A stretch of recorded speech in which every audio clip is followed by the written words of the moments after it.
Huminga ng malalim si Alena. Sa harap ng salamin, isang babaeng hindi niya halos makilala ang nakatitig pabalik sa kanya.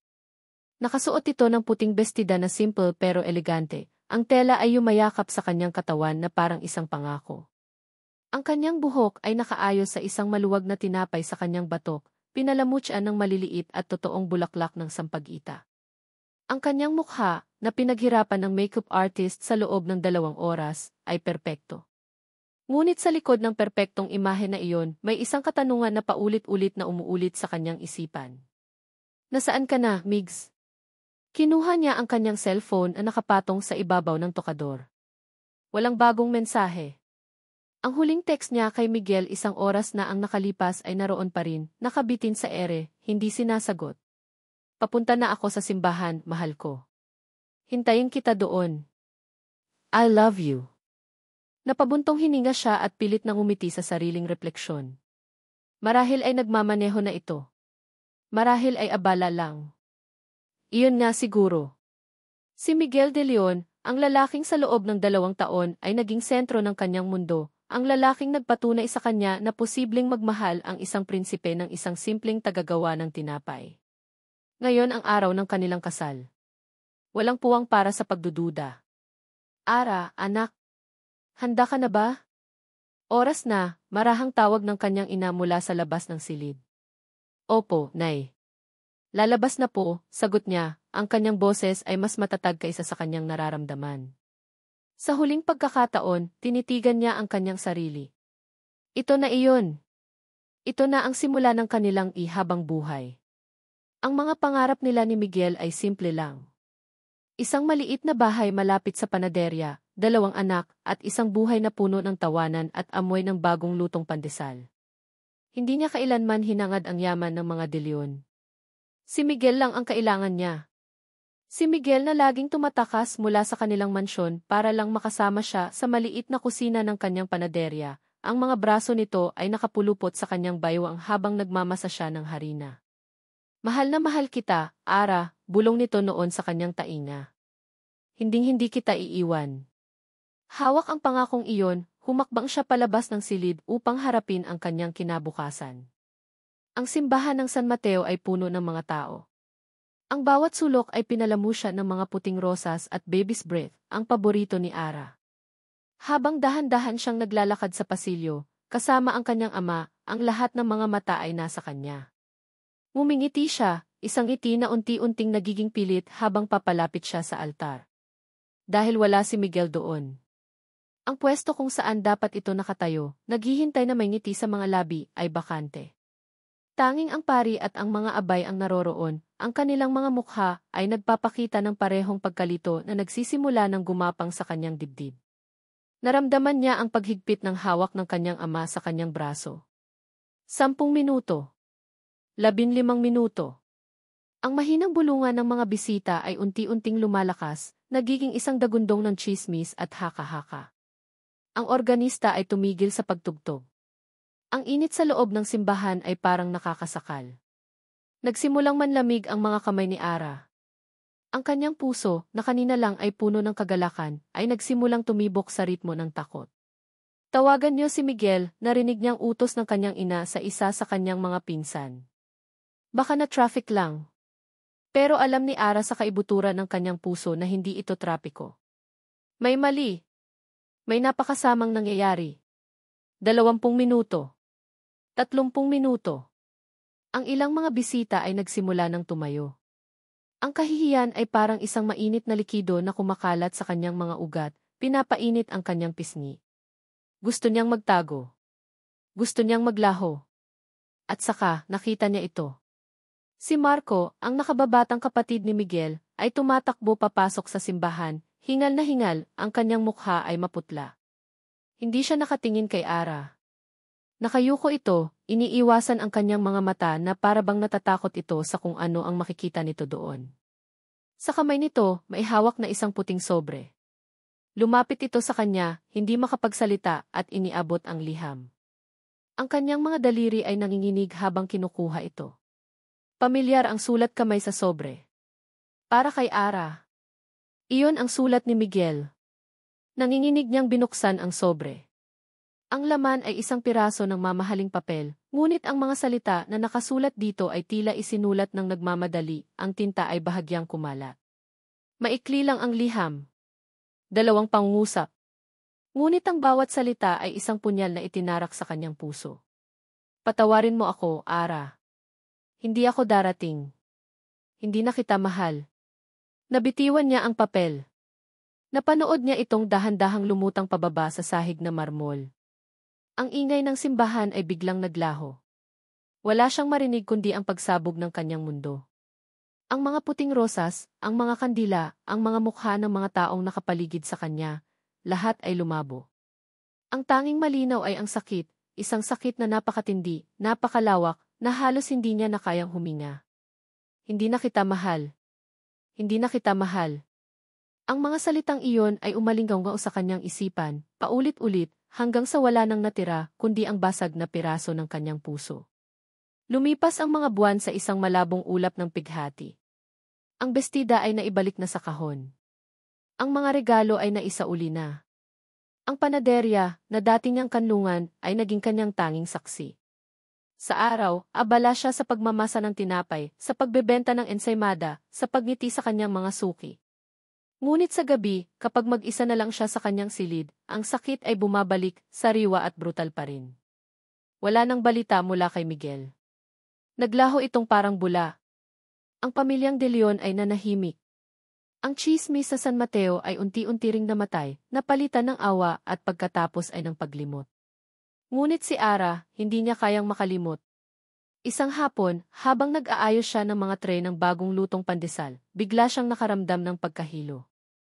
Ang amoy ng tinapay na dati kanyang gusto ay biglang naging nakakasuka. Ang kanyang paningin ay nagdilim sa mga gilid.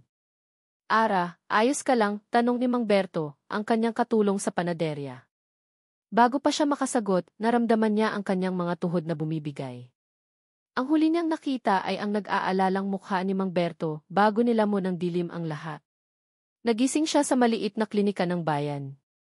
Ang unang bagay na naramdaman niya ay ang malamig na hangin mula sa aircon at ang amoy ng alkohol. Isang doktor na may mabait na ngiti ang nakatayo sa tabi ng kanyang kama. Huwag kang mag-alala, iha. Mababa lang ang blood pressure mo at medyo dehydrated ka, sabi ng doktor. Pero may isa pa tayong kailangang pag-usapan. Kailan ang huling regla mo? Ang tanong ay biglang nagpabigat sa hangin. Napaisip si Ara. Sa gitna ng kaguluhan at sakit, hindi na niya napansin. Ang kanyang isipan ay mabilis na nagbilang. 1, 2 buwan, 3 buwan na ang nakalipas. May binigay akong reseta para sa vitamins, sabi ng doktor, ang kanyang boses ay maingat. At iminumungkahi kong bumili ka rin ito sa butika. May iniabot itong isang maliit na papel kung saan nakasulat ang pregnancy test kit. Parang isang panaginip, bumalik si Ara sa kanyang bahay. Ang maliit na kahon ay nakatago sa kanyang bag, nanginginig ang kanyang mga kamay habang binabasa niya ang mga tagubilin sa banyo. Ang bawat hakbang ay parang isang mabagal na paglalakbay patungo sa isang hatol. Pagkatapos ng 3 pinakamahabang minuto ng kanyang buhay, tiningnan niya ang resulta. 2 linyang pula. Malinaw. Walang duda. Hindi siya sumigaw. Hindi siya umiyak. Napaupo na lang siya sa malamig na sahig ng banyo, nakasandal sa pader, ang kanyang mga mata ay nakatitig sa maliit na piraso ng plastik na nagbago ng lahat. Ang alaala ng huling gabi nila ni Miguel, 1 linggo bago ang dapat sana'y kasal nila, isang gabi na puno ng mga pangako at pangarap, ay bumalik sa kanya na parang isang sampal.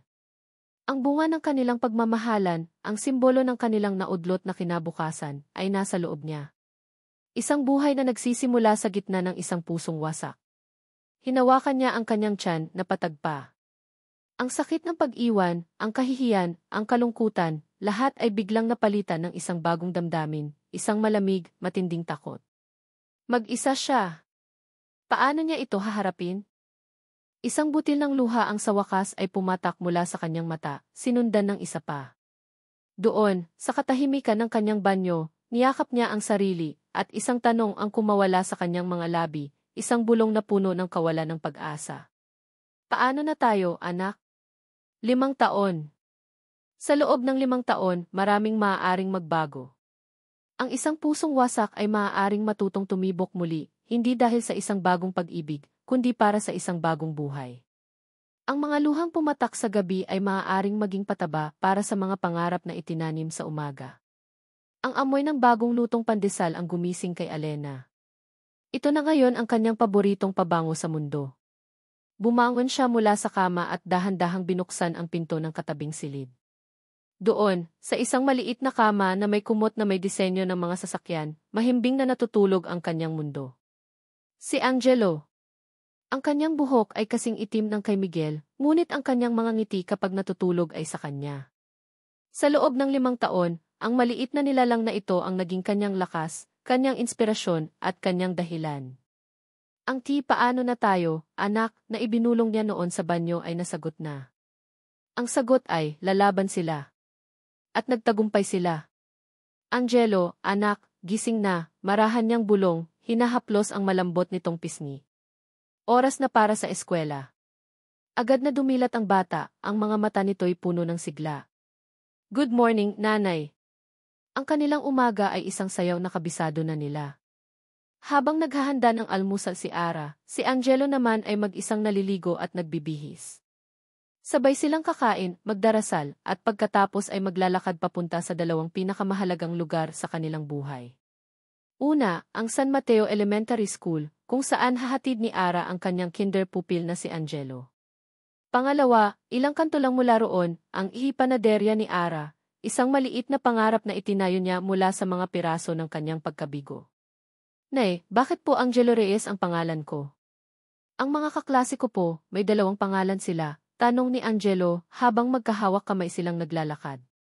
Napahinto sa pagtibok ang puso ni Ara, ngunit isang ngiti ang agad niyang isinukli. Ito ang tanong na matagal na niyang kinatatakutan, ngunit matagal na rin niyang pinaghandaan. Dahil espesyal ka, anak, sagot niya, hinigpitan ang hawak sa maliit na kamay.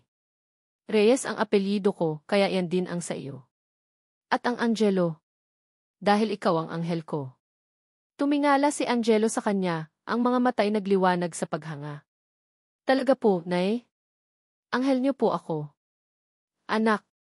Ikaw ang anghel na nagligtas sa akin, sabi niya, at ang mga salitang iyon ay ang pinakatotoong bagay na nasabi niya sa buong buhay niya. Nang maihatid na niya si Angelo sa silid-aralan, dumiretso si Ara sa kanyang panaderya. Tumayo siya sa kabilang kalsada at pinagmasdan ito. Isang maliit na tindahan na may malaking salamin sa harap at sa itaas ay isang karatulang gawa sa kahoy na may nakaukit na ipanaderya ni Ara. Sa loob, nakikita niya ang kanyang mga tauhan na abala sa pag-aasikaso sa mga parokyano. Ang amoy ng kape at tinapay ay lumalabas sa pinto, isang imbitasyon sa lahat ng dumadaan. Isang mainit na damdamin ng pagmamalaki ang bumalot sa kanyang dibdib. Ito ay kanya. Pinaghirapan niya ang bawat pako, bawat sako ng harina, bawat sentimo. Ito ang patunay na kaya niyang tumayo sa sarili niyang mga paa. Pumasok siya sa loob at binati ang kanyang mga suki. Magandang umaga po. Kumain na po ba kayo ng paborito ninyong Spanish bread? Hay naku, Ara. Ang sarap talaga ng timpla mo, sabi ni Aling Nena, isa sa kanyang mga unang customer. Nga pala, nabalitaan mo ba? Ang mga De Leon daw, may malaking proyekto na naman sa Maynila. Ang yaman-yaman na talaga, ano? Lalo na yung panganay na si Miguel. Sabi nila, napakagaling daw na si. Ang pagbanggit sa pangalang iyon ay parang isang maliit na karayom na tumusok sa kanyang puso. Isang sakit na pamilyar, ngunit hindi na kasing tindi ng dati. Ngumiti na lang siya. Ganoon po ba? Mabuti naman po para sa kanila. Lumipas ang maghapon ng payapa. Ang pagiging abala ang kanyang naging gamot. Ngunit habang papalubog ang araw at unti-unti nang humuhupa ang mga customer, hindi niya maiwasang isipin ang tanong ni Angelo kaninang umaga. Hanggang kailan niya kayang itago ang katotohanan? Hanggang kailan niya sasabihin kinasa malayo ang ama nito? Nasa gitna siya ng pagbibilang ng kita ng araw nang may isang sasakyang huminto sa tapat ng panaderya. Hindi ito ordinaryong sasakyan. Isa itong itim na sedan, makintab at mamahalin, isang bagay na hindi mo madalas makikita sa simpleng kalye ng San Mateo. Napatingin ang lahat ng natitirang customer. Bumukas ang pinto sa driver's seat. At isang lalaki ang bumaba. Nakatayo ito ng tuwid, nakasuot ng isang mamahaling business suit na tila hindi nababagay sa maalikabok na paligid.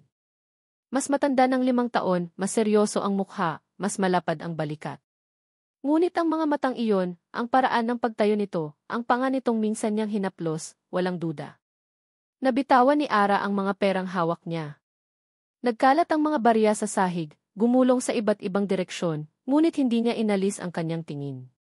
Tila huminto ang mundo. Ang ingay ng kalye ay naglaho. Nanuyo ang kanyang lalamunan. 5 taon ng katahimikan. 5 taon ng paglimot. 5 taon ng pagbuo muli sa sarili. At sa isang iglap, lahat ng iyon ay nanganganib na gumuho dahil sa taong nakatayo sa kabilang kalsada. Tumawid ito ng daan. Bawat hakbang nito palapit sa panaderya ay isang dagundong sa kanyang dibdib. Tumayo ito sa harap ng pinto, at ang kanilang mga mata ay sa wakas ay nagtagpo sa unang pagkakataon pagkatapos ng 5 taon, 2 buwan at 15 araw. Nakita niya ang pagsisisi sa mga mata nito. Nakita niya ang sakit. Ngunit wala na siyang pakialam. Ang tanging nakikita niya ay ang lalaking dumurog sa kanyang puso at nag-iwan sa kanya sa altar. Ara, sabi ni Miguel de Leon, ang kanyang boses ay garalgal at puno ng isang emosyon na hindi niya pinangalanan. Tumingin si Ara sa paligid, sa mga matang nakatingin sa kanila. Hinila niya ito palabas ng panaderya, palayo sa mga usyoso. Anong ginagawa mo rito? Malamig niyang tanong, ang bawat salita ay matigas. Hindi agad ito sumagot. Tinitigan lang siya nito mula ulo hanggang paa, na para bang sinusubukang isaulo ang bawat pagbabago sa kanya. Ara, ulit nito, mas desperado ngayon. Kailangan nating mag-usap. Ang babaeng nakatayo sa harap ni Miguel ay si Ara. Ngunit hindi rin. Ito ang kanyang mukha, ang kanyang mga mata, ang kanyang bibig.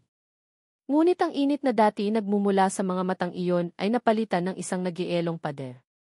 Ang lambot sa kanyang mga labi ay naging isang tuwid at matigas na linya.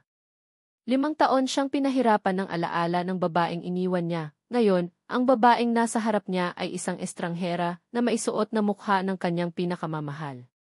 Anong ginagawa mo rito? Ang tanong nito ay kasing lamig ng hangin ng Disyembre, walang bahid ng anumang emosyon maliban sa pagkasuklam. Naramdaman ni Miguel ang pagbara sa kanyang lalamunan. Sa loob ng 5 taon, inensayo niya ang sandaling ito sa kanyang isipan. 1,000 beses niyang binalangkas ang mga sasabihin niya, ang mga paliwanag, ang paghingi ng tawad. Ngunit ngayon nakaharap na niya ito, lahat ng salita ay naglaho. Ara, pakiusap di. Iyon lang ang lumabas sa kanyang bibig, isang basag na pakiusap. Kailangan nating mag-usap. Wala na tayong dapat pag-usapan pa, mabilis nitong sagot, ang bawat salita ay isang sampal. Sinabi mo na ang lahat sa sulat mo. Hindi mo na ako mahal. Malinaw pa sa sikat ng araw, Miguel. Kaya ngayon, umalis ka na.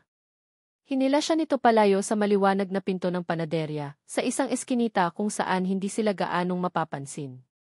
Ang paghawak nito sa kanyang braso ay madiin at puno ng galit, hindi ang haplos na dati nagpapakalma sa kanyang kaluluwa.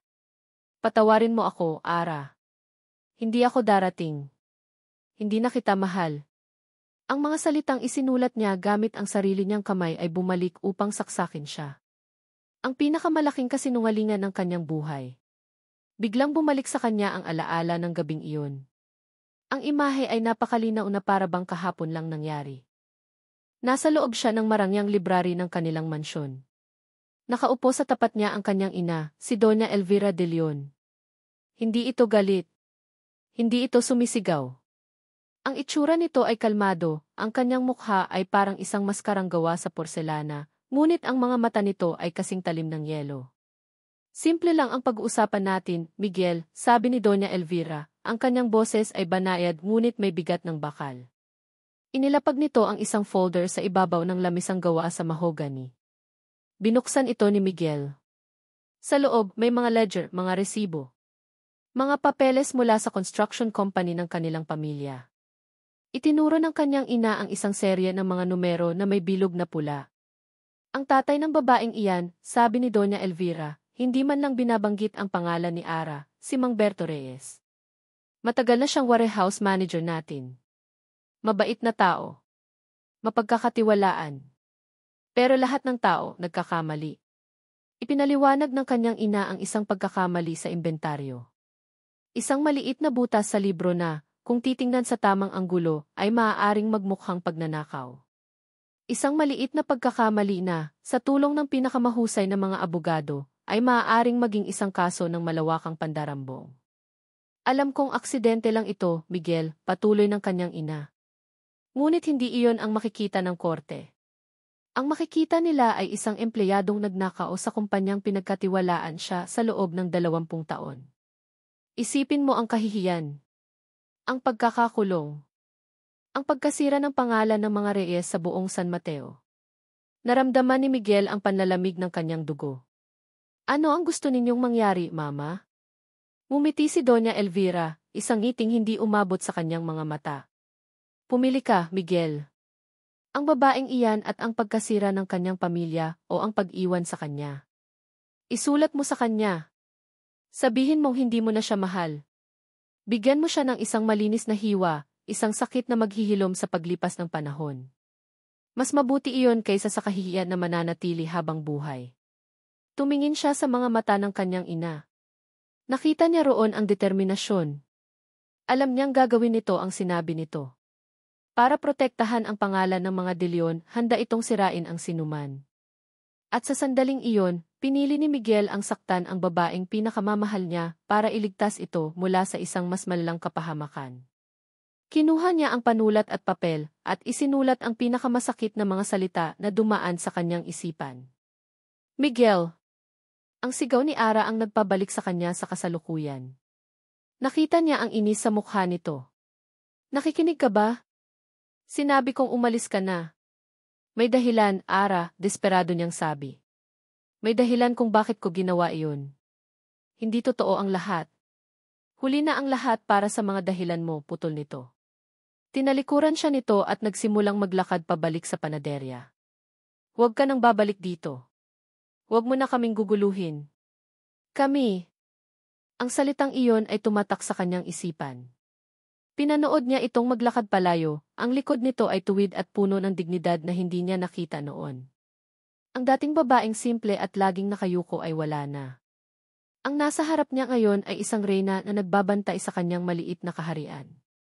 Bumalik si Miguel sa kanyang sasakyan, ang kanyang puso ay kasing bigat ng tingga.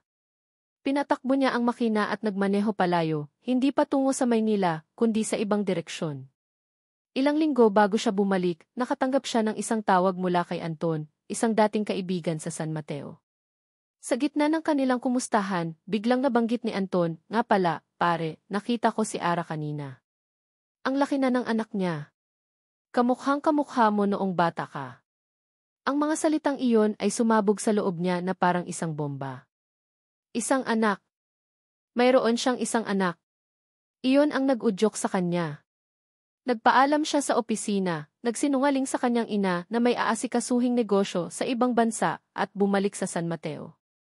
Huminto siya sa tapat ng San Mateo Elementary School. Oras na ng uwian. Mula sa loob ng kanyang kotse, sa kabilang kalsada, naghintay siya. Ang kanyang mga mata ay nakatuon sa gate. At pagkatapos ng ilang minuto, lumabas sila. Si Ara, na may hawak na 2 bag, at sa tabi niya, isang maliit na batang lalaki na masayang tumatalon-talon, hawak ang kamay ng kanyang ina. Naramdaman ni Miguel na parang sinuntok siya sa sikmura. Ang hangin ay biglang nawala sa kanyang mga baga. Ang bata. Ito ang kanyang anak. Ang itim na buhok. Ang hugis ng mga mata. Ang ngiti nito habang tumitingala kay Ara. Para siyang nakatingin sa isang salamin ng nakaraan. Nakita niya ang kanyang sarili sa mukha ng batang iyon. Anak ko. Pinanood niya silang maglakad palayo. Nakita niya kung paano maingat na inalalayan ni Ara ang bata sa pagtawid.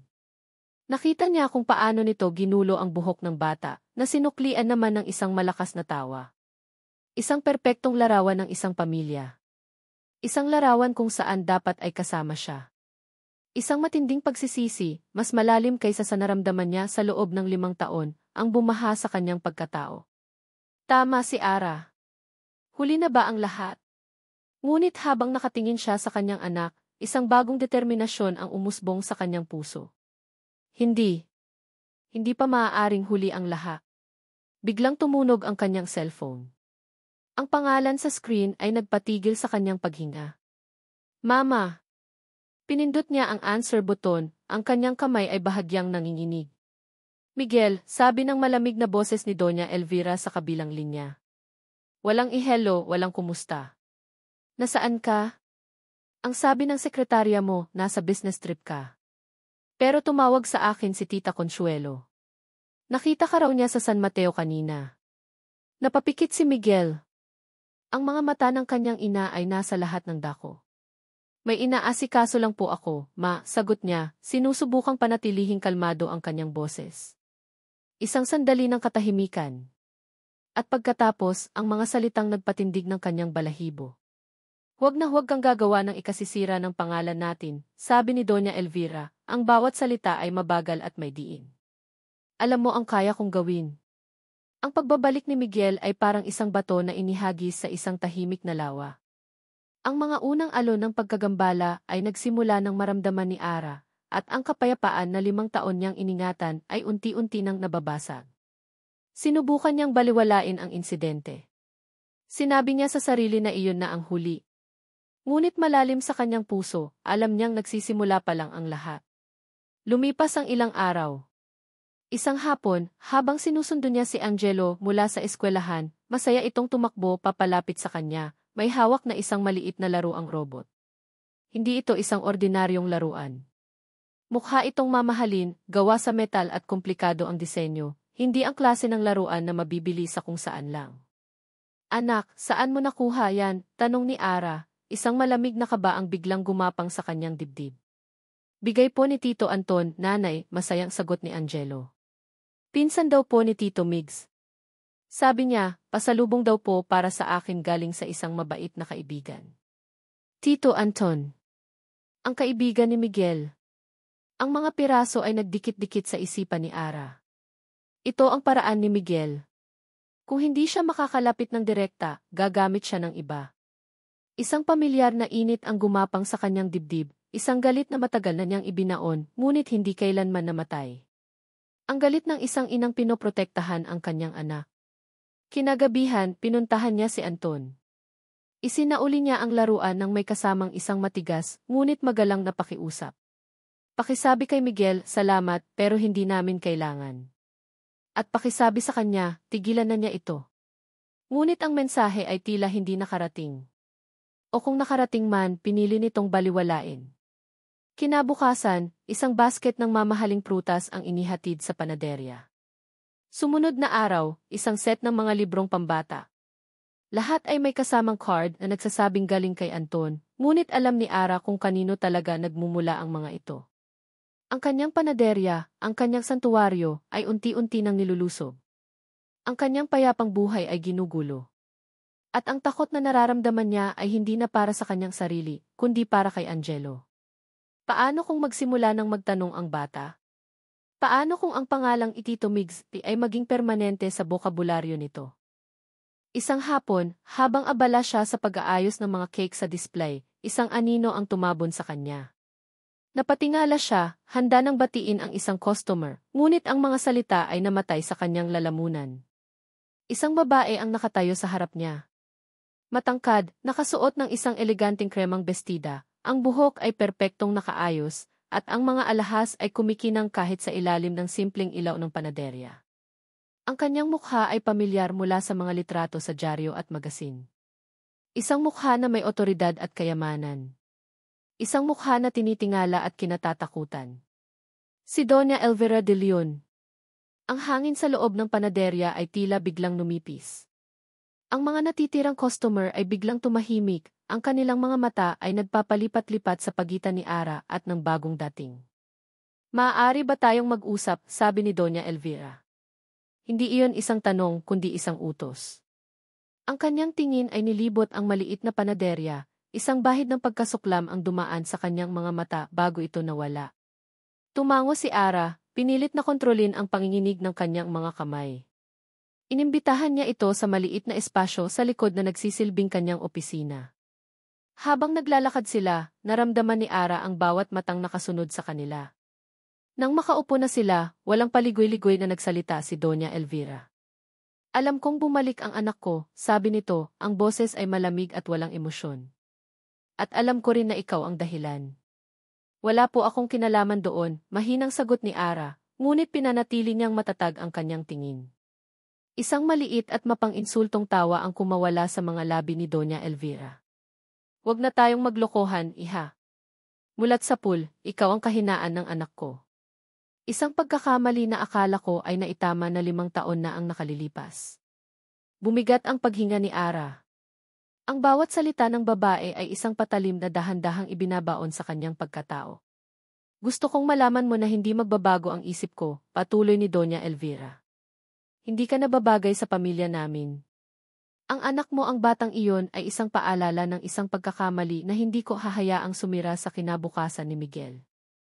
Angelo po ang pangalan niya, sabi ni Ara, isang biglaang tapang ang bumuhay sa kanyang dugo. At hindi siya isang pagkakamali. Tinitigan siya ni Doña Elvira, ang mga matay nanliliit. Kung gayon, patunayan mo. Kung talagang mahalaga sa iyo ang kapakanan ng bata, lalayuan mo si Miguel. Mawawala ka sa buhay niya, tulad ng dapat mong ginawa noon pa. Inilabas nito ang kanyang checkbook mula sa mamahaling Hermes, bago kumuha ito ng isang pluma. Nagsulat ng mabilis at pinirmahan ito. Inilapag nito ang isang pirasong papel sa ibabaw ng mesa sa pagitan nila. 1,000,000, sabi nito na parabang bumibili lang ng candy. Sapat na iyan para makapagsimula ka ng bagong buhay sa ibang lugar. Malayong malayo dito. Ituring mo na lang itong tulong para sa iyo at sa anak mo. Tinitigan ni Ara ang tseke. Ang pangalang Elena Reyes at ang mga numerong nakasulat dito. Ito ang halaga niya. Ito ang halaga ng kanyang kapayapaan. Ito ang halaga ng kanyang anak. Isang bagay ang pumutok sa loob niya. Ang lahat ng sakit, lahat ng kahihiyan, lahat ng taon ng pagtitiis, lahat ay nagsama-sama at naging isang dalisay na galit. Isang galit na nagbigay sa kanya ng lakas. Dahan-dahan niyang kinuha ang tseke. Nakita niya ang isang panandaliang ngiti ng tagumpay sa mukha ni Doña Elvira. Ngunit hindi niya ito itiniklop. Sa halip, sa harap ng nagulat na mukha ng matriarka, dahan-dahan niyang pinunit ang tseke sa gitna. At pagkatapos ay pinunit niya ulit. At ulit. Hanggang sa ang mga piraso ay naging kasing liit ng konfeti. Tumayo siya, ang kanyang mga kamay ay nanginginig hindi sa takot, kundi sa matinding damdamin. Itinapon niya ang mga piraso ng papel sa mesa, ang ilan ay lumipad at dumapo sa damit ni Doña Elvira. Hindi po nabibili ang kapayapaan namin, Ginang De Leon, sabi ni Ara, ang kanyang boses ay mahina ngunit matigas na parang bato. At lalong hindi nabibili ang anak ko. Ngayon, kung tapos na po kayo, marami pa po akong trabaho. Sa unang pagkakataon, nakita ni Ara ang pagkabigla sa mga mata ni Doña Elvira. Isang galit ang pumalit dito. Tumayo ito, inayos ang sarili at tinitigan siya na para siyang isang basahan. Magsisisi ka sa ginawa mo, banta nito bago mabilis na tumalikod at nagmartsa palabas ng panaderya. Nang mawala na ito, doon lang bumigay ang mga tuhod ni Ara. Napaupo siya, humihingal, ang puso niya ay kumakarera. Isinabunot niya ang mga kamay sa buhok. Anong nagawa niya? Nakipagbanggaan siya sa isang taong napakapoderoso. Kinagabihan, habang naglalakad siya pauwi, ang kanyang isip ay gulong-gulo pa rin. Ang takot ay nagsimulang lamunin ang tapang na naramdaman niya kanina. Paano kung gumawa ng paraan si Doña Elvira para sirain ang panaderya niya? Paano kung subukan nitong kunin si Angelo?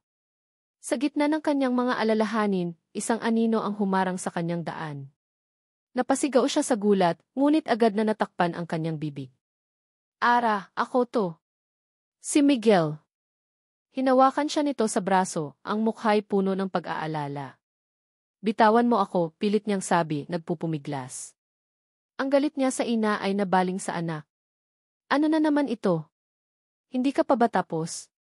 Pagkatapos mong ipadala ang nanay mo para insultuhin ako. Ang nanay ko, gulat na tanong ni Miguel. Pumunta siya rito. Huwag ka nang magmaang-maangan, sigaw ni Ara. Ang mga luha ng galit at frustrasyon ay nagsimula ng mamuo sa kanyang mga mata. Pare-pareho lang kayo. Gusto ninyong kontrolin ang buhay ko. Umalis na kayo. Umalis na kayong lahat. Tinalikuran na niya ito, ngunit hinawakan ni Miguel ang kanyang braso ng mas mahigpit. Hindi mo naiintindihan, sigaw ni Miguel, ang kanyang boses ay puno ng desperasyon, isang tunog na nagpatigil kay Ara. Hindi mo naiintindihan. Umalis ako para iligtas ka. Para iligtas ang papa mo. Ang mga salitang kumawala sa bibig ni Miguel ay parang isang pagsabog sa katahimikan ng gabi. Umalis ako para iligtas ka. Para iligtas ang papa mo. Natigilan si Ara. Ang kanyang pagpupumiglas ay huminto. Ang galit sa kanyang mga mata ay napalitan ng isang blankong pagkalito. Nakatitig siya kay Miguel na para bang nagsasalita ito ng ibang lengguwahe. Ano-anong ibig mong sabihin? Alam ni Miguel na ito na ang pagkakataon niya. Ang nag-iisang pagkakataon na maaaring hindi na maulit. Hinawakan niya ng marahan ang kamay ni Ara. Sa pagkakataong ito, hindi na ito pumalag. Dito tayo, Ara. Pakiusap, sabi niya, itinuturo ang isang bakanting bangko sa ilalim ng isang puno sa maliit na plaza na malapit sa kanila. Bigyan mo ako ng 10 minuto. Pakinggan mo lang ako.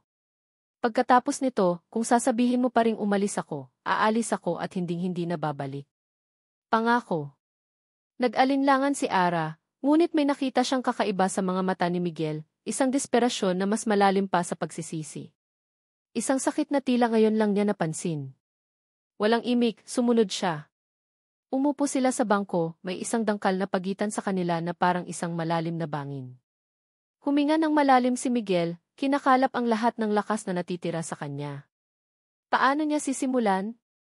Paano niya ipapaliwanag ang 5 taon ng kasinungalingan?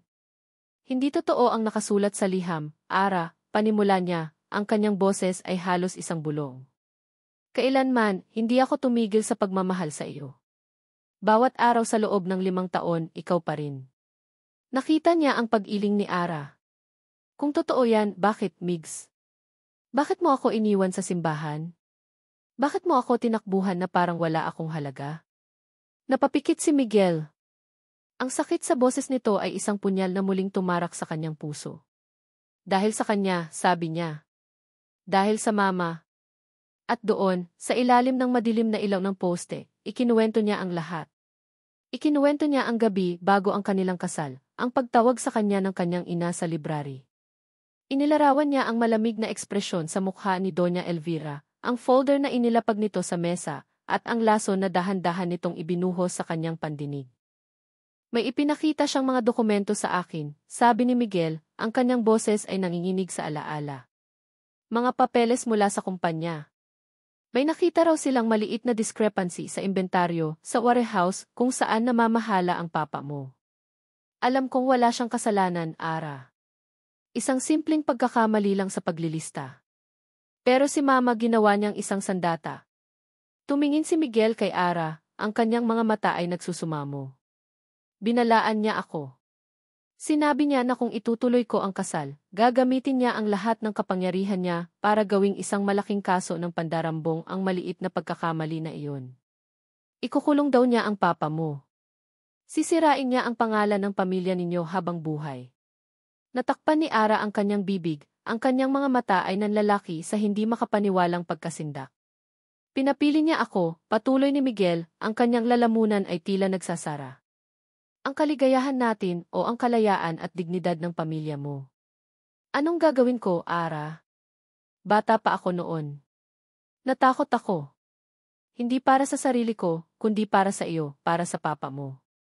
Akala ko ang saktan ka ng isang beses ay mas mabuti kaysa hayaan kang masaktan habang buhay dahil sa akin. Isang butil ng luha ang pumatak mula sa mata ni Miguel. Hindi niya ito pinunasan. Hinayaan niya itong maging testigo sa sakit na 5 taon niyang kinimkim.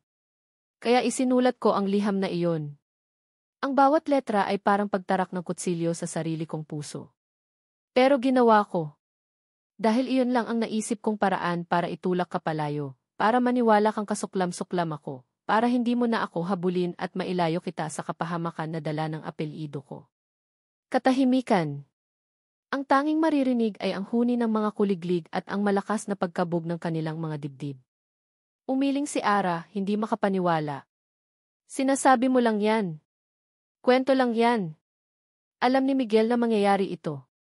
Dahan-dahan, ipinasok niya ang kanyang kamay sa loob ng kanyang coat. Mula sa isang panloob na bulsa, inilabas niya ang isang luma at lukot na sobrang kulay brown. Nanginginig niyang iniabot ito kay Ara. Bago ako umalis sa bahay ng gabing iyon, sabi niya, habang tulog na si Mama, bumalik ako sa library. Kinopya ko ang mga papeles na ipinakita niya sa akin. Itinago ko ito sa loob ng 5 taon. Hindi ko alam kung bakit. Siguro para sa gabing ito. Nag-aatubiling kinuha ni Ara ang sobre. Sa loob, may mga piraso ng papel na halatang luma na. Nakita niya ang logo ng De Leon Corporation. Nakita niya ang mga listahan, ang mga numero, at ang isang pulang bilog na nakapalibot sa isang discrepancy. Nakita niya ang pangalan at pirma ng kanyang ama sa ilalim ng pahina. Ang galit na binuo ni Ara sa loob ng 5 taon ay parang isang pader na gawa sa buhangin. At ngayon, ang katotohanan ay isang malakas na alon na dahan-dahang tinatangay ang pader na iyon, butil-butil, hanggang sa wala nang natira. Ang lalaking kinamuhian niya ay hindi siya iniwan dahil sa kawalan ng pag-ibig. Ang lalaking isinumpa niya ay sinubukan lang siyang protektahan sa paraang alam nito. Ang lahat ng sakit, lahat ng kahihiyan, lahat ng luhang pumatak sa gabi, lahat ay nakaugat sa isang kasinungalingan na itinanim ng ibang tao. Napayuko si Ara, ang mga papel ay nanginginig sa kanyang mga kamay. Ang bigat ng katotohanan ay napakabigat, halos hindi niya kayang dalhin. Ngayon, alam mo na, malungkot na sabi ni Miguel. Hindi ko hinihiling na patawarin mo ako, Ara. Alam kong ang sakit na idinulot ko ay hindi mabubura ng anumang paliwanag. Hindi ko rin hinihiling na bumalik ka sa akin. Ang hinihiling ko lang ni. Huminga siya ng malalim. Ang hinihiling ko lang ay isang pagkakataon. Isang pagkakataon na makilala ang anak ko. Ang pag-angat ng tingin ni Ara ay mabilis. Ang mga mata niya ay puno ng mga tanong at sakit. Alam ko ang tungkol kay Angelo, pag-amin ni Miguel. Ara, gusto ko lang siyang makilala. Gusto kong maging ama sa kanya, kahit sa anong paraan na papayagan mo. Hayaan mo akong bumawi sa kanya, sa lahat ng taon na wala ako.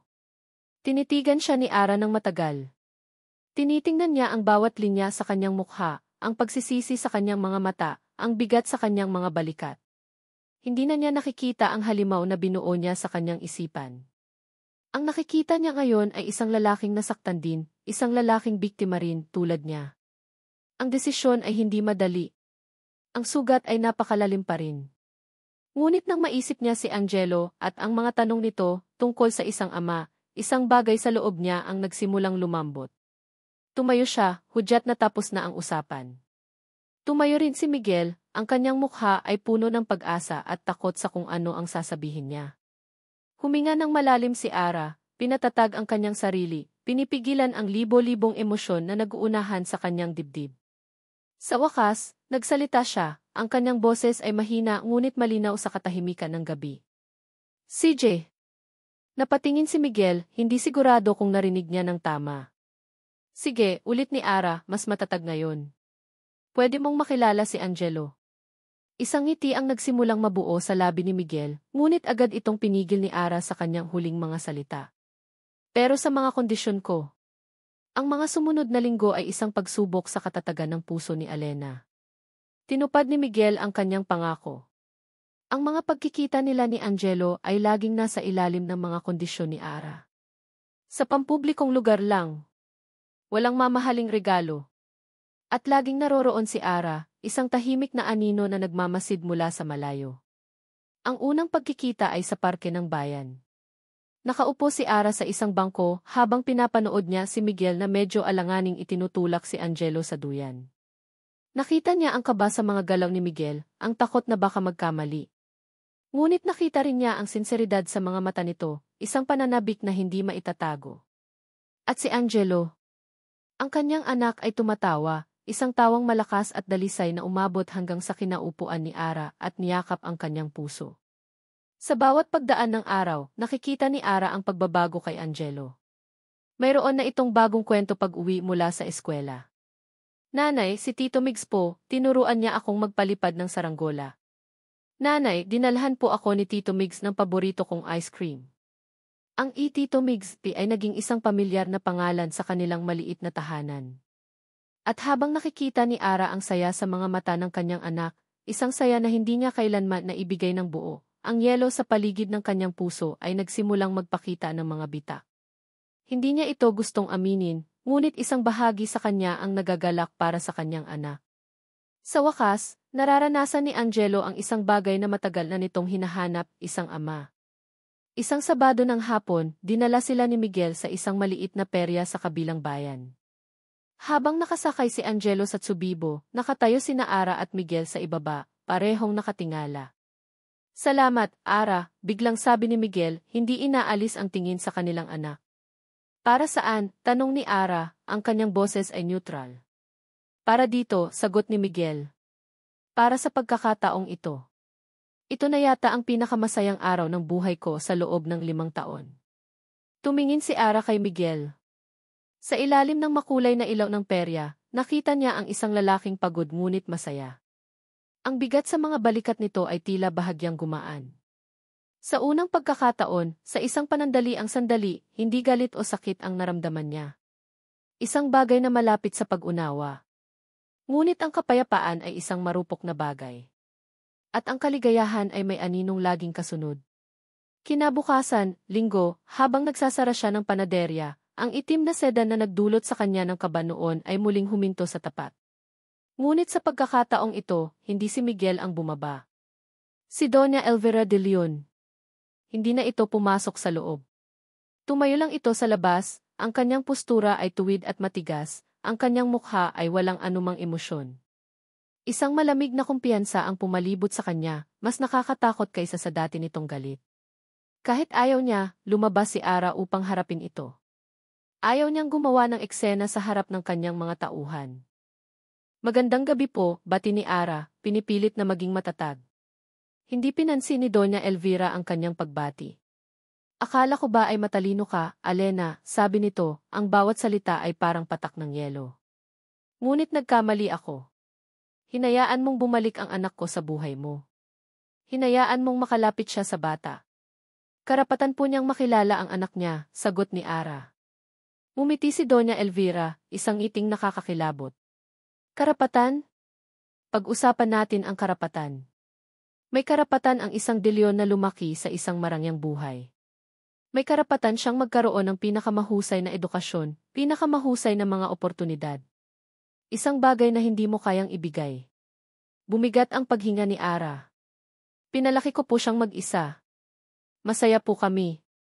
"Masaya," ulit ni Doña Elvira, na para bang isang katatawanan ang salitang iyon. Ang kanyang tingin ay tila sinusuri ang pagod na itsura ni Ara, ang simpleng damit nito, ang maliit na panaderya sa likod niya. "Ito ba ang tinatawag mong kaligayahan? Ang magbilang ng barya sa pagtatapos ng araw? Ang apo ko ay hindi lalaki sa kahirapan." Ang mga salitang iyon ay tumama kay Ara na parang isang malakas na sampal. Ang kahirapan na kanyang pinaghirapang lampasan, ang dignidad na kanyang itinayo mula sa wala, lahat ay ginawang sandata laban sa kanya. "Kaya bibigyan kita ng huling pagpipilian," sabi ni Doña Elvira, ang kanyang boses ay bumaba sa isang mapanganib na bulong. "Ibigay mo sa amin ang bata ng kusa. Hahayaan ka naming bisitahin siya paminsan-minsan. O dadalhin kita sa korte. At sisiguraduhin ko, sa lahat ng pera at impluensya ko, na mapapatunayan kong isa kang unfit mother. Isang ina na walang kakayahang pinansyal na bumuhay sa isang tagapagmana ng mga De Leon." Naramdaman ni Ara na gumuho ang mundo sa kanyang paanan. Korte. Kunin ang anak niya. Ang mga salitang iyon ay umalingaw sa kanyang isipan, isang bangungot na nagkakaroon ng anyo. Hindi ninyo magagawa iyan," nanginginig niyang sabi. "Panoorin mo ako," simpleng sagot ni Doña Elvira. Tumalikod ito, sumakay sa kanyang kotse, at umalis, iniwan si Ara na nakatayo sa tabi ng kalsada, nanginginig at hindi makahinga. Kinabukasan, ang bangungot ay naging totoo. Isang delivery man ang nag-abot sa kanya ng isang makapal at kulay brown na sobre habang nag-aayos siya ng umagahan. Ang pangalan sa labas ay hindi sa kanya. Nakasulat dito ang pangalan ng isang kilalang law firm sa Maynila. Nanginginig niyang binuksan ito. Sa loob, may mga dokumentong puno ng mga salitang hindi niya maintindihan, mga legal na termino, mga artikulo ng batas. Ngunit isang parirala ang malinaw na malinaw. Petition for sole custody of the minor, Angelo Reyes. Nabitiwan niya ang mga papel. Nagkalat ang mga ito sa sahig, mga puting piraso ng kanyang pinakamatinding takot. Nang gabing iyon, matapos niyang patulugin si Angelo. Umupo si Elena sa sahig ng kanyang sala. Ang mga legal na dokumento ay nakakalat sa kanyang harapan na parang mga basag na piraso ng kanyang kinabukasan. Niyakap niya ang kanyang mga tuhod, at sa wakas, ang katatagan na 5 taon niyang inipon ay gumuho. Humagulgol siya. Isang iyak na walang tunog, isang iyak na nanggagaling sa kaibuturan ng kanyang kaluluwa. Ang iyak ng isang ina na nasa bingit ng pagkawala ng kanyang pinakamamahal na yaman. Lahat ng kanyang pinaghirapan, ang panaderya, ang respeto sa sarili, ang maliit ngunit masayang mundo nila ni Angelo, ay maaaring mawala sa isang pirma lamang ng isang hukom. Paano siya lalaban sa kapangyarihan ng mga delyon? Paano lalaban ang isang maliit na panadera sa isang reyna? Sa gitna ng kanyang pagluluksa, isang mukha ang pumasok sa kanyang isipan. Ang mukha ng kanyang ama. Ang mukha ng kanyang ina. Ang mga taong hindi niya binalikan para sa tulong sa loob ng 5 taon dahil sa hiya, dahil sa kagustuhang patunayan na kaya niyang mag-isa. Ngunit hindi na niya kaya. Nagpunas siya ng luha. Tinipon niya ang mga papeles, isinilid sa sobre, at sa dilim ng gabi, naglakad siya papunta sa bahay ng kanyang mga magulang. Naabutan niya silang nagkakape sa kanilang maliit na sala. Ang gulat sa kanilang mga mukha nang makita ang kanyang itsura, ang namumugto niyang mga mata, ang panginginig ng kanyang mga kamay, ay agad na napalitan ng pag-aalala. Ara, anak. Anong nangyari sa lubong ng kanyang ina? Walang salita, inilapag ni Ara ang sobre sa mesa. Ikinuwento niya ang lahat.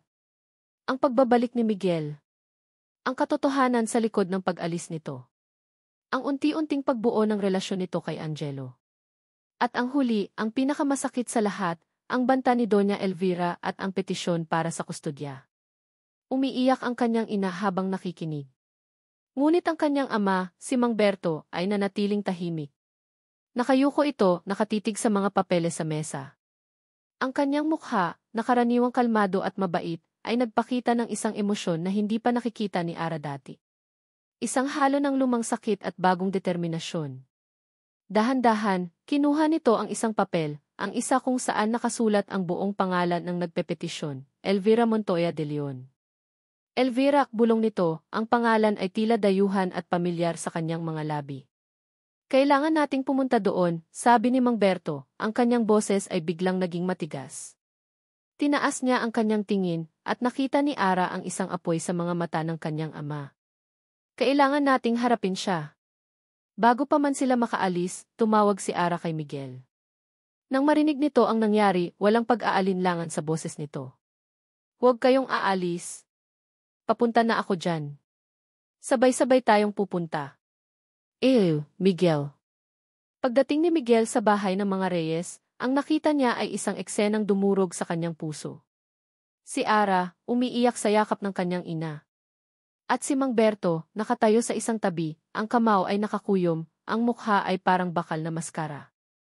Nang makita niya ang mga legal na papeles, isang galit na hindi niya panaramdaman para sa sariling ina ang kumulo sa kanyang dugo.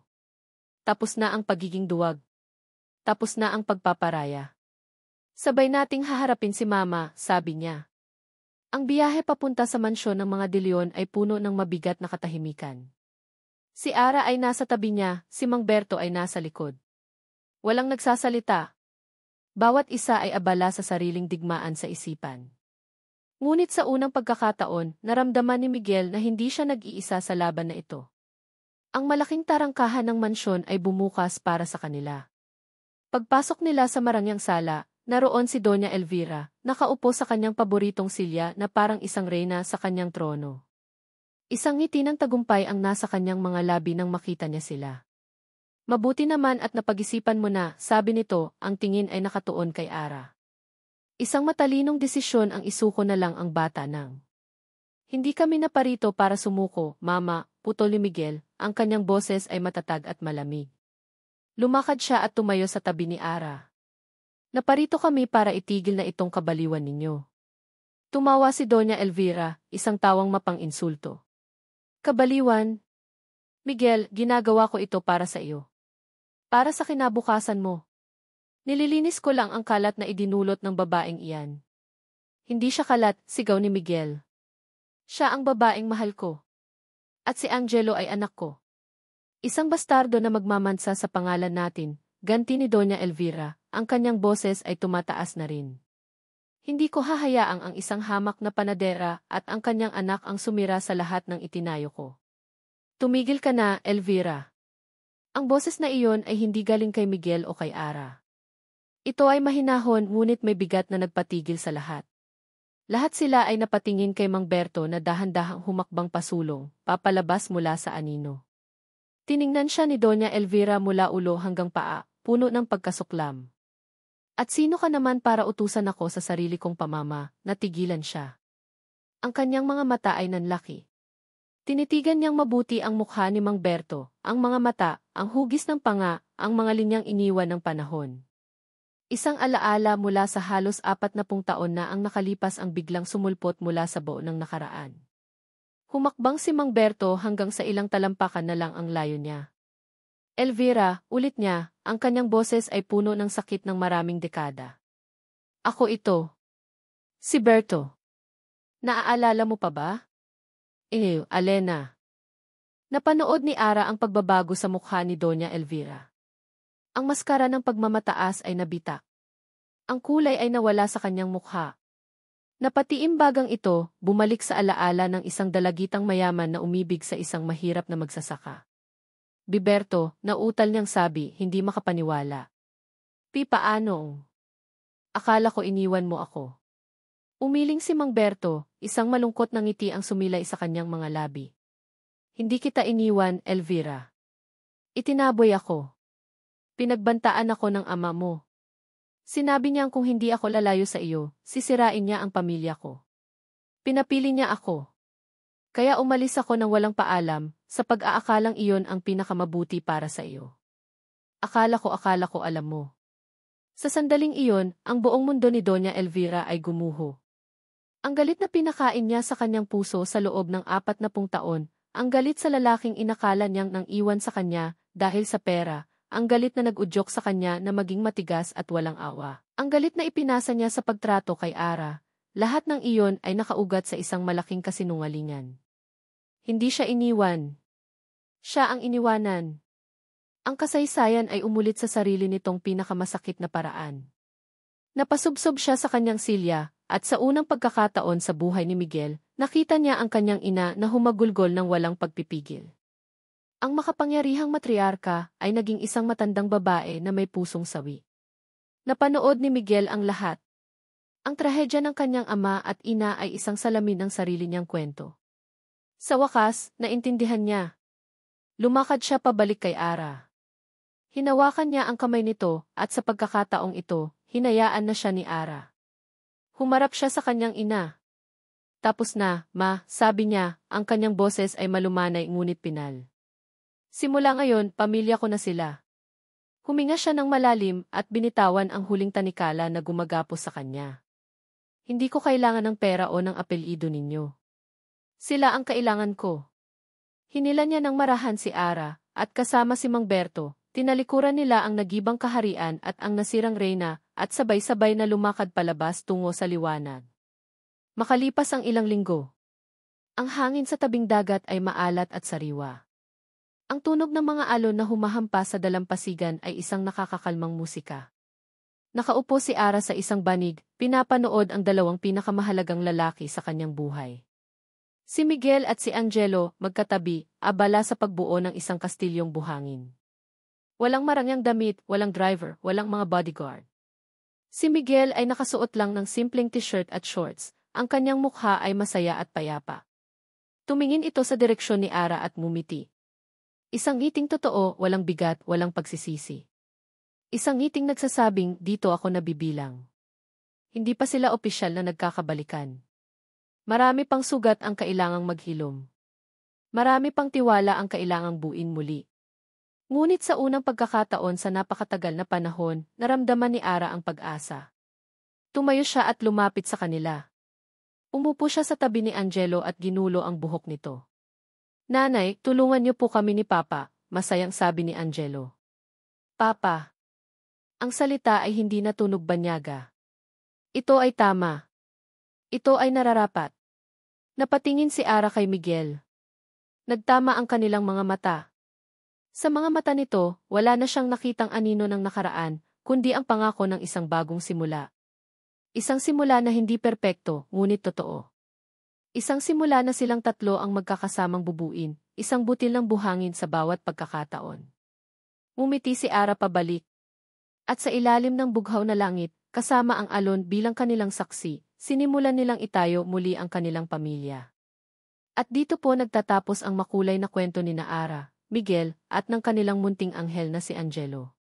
Sa aming mga minamahal na tagapakinig, mula po sa puso ng aming team, maraming salamat sa inyong walang sawang pagsubaybay at pagsama sa amin sa bawat kabanata.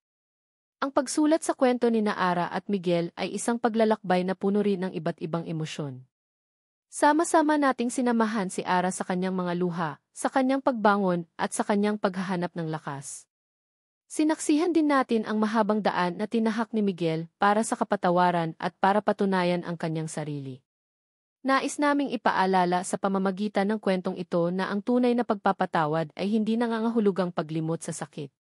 Ito ay ang paghahanap ng lakas sa gitna ng mga sugat upang magmahal muli ng buo. Isang paalala na ang pag-ibig ng isang ina ang pinakamatibay na sandata at ang pagharap sa nakaraan ang susi sa pagbuo ng isang mapayapang kinabukasan. Sana po ay napulutan ninyo ng aral at inspirasyon ang kanilang paglalakbay. Ngayon, kami naman po ang gustong makarinig mula sa inyo. Ano po ang pinakapaborito ninyong eksena? Anong aral ang tumatak sa inyong puso? Inaanyayahan po namin kayong ibahagi ang inyong mga saloobin sa comment section sa ibaba. Hanggang sa muli nating pagkikita sa susunod na kwento, ito po ang inyong lingkod, maraming salamat at paalam.